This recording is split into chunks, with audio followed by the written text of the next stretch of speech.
எடப்பாடி பழனிசாமி பல ரோட் ஷோக்கு போறாரு, பல ஸ்டண்ட் பண்றாரு. அதெல்லாம் அவர் ஹெல்ப் பண்ணணும்னு நீங்க நினைக்கிறீங்களா? ஐயே, தமிழ்நாட்டு மக்கள் அவ்வளவு எழுச்சவனாவா இருப்பான்? என்னங்க இது?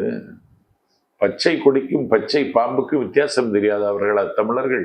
என்னங்க நீங்க சொல்றீங்க? எடப்பாடி வெண்ணைக்கும் சுண்ணாம்புக்கும் வித்தியாசம் தெரியாதவர்களா தமிழர்கள்? இல்ல, ஸ்டாலின் அவர்களுடைய ஆட்சியை விட எடப்பாடி ஆட்சி நல்லா இருந்தது அப்படின்ற மாதிரி சில பேர் கருத்து வச்சுட்டு இருக்காங்களே. யாரு? சில பேர் இப்படி வைக்கிறாங்களே. என்ன செய்தாரு சொல்லுங்க?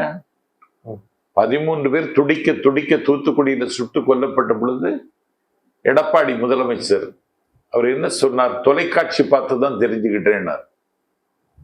ஜெயராஜும் அவருடைய மகன் பெலிக்சனும் சாத்தான்குளம் சிறைச்சாலையில் சித்திரவதை செய்து கொலை செய்யப்பட்ட பொழுது நீ என்ன நடவடிக்கை எடுத்த?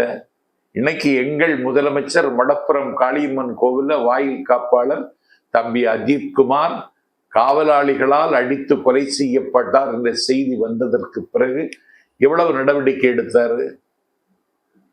அண்ணா பல்கலைக்கழகத்தினுடைய மாணவி பாலியல் துன்புறுத்தலுக்கு ஆளானாள் என்று செய்து வந்த பிறகு உங்களுக்கு ஒரு செய்தியை சொல்றேன் தம்பி, 257 நாட்களில் அந்த வழக்கை விசாரித்து முடித்து குற்றவாளியை இன்றைக்கு சிறையில் அடைத்திருக்கிற அரசு ஆனா ஸ்டாலினுடைய அரசு. நீ செய்தது சொல்லு.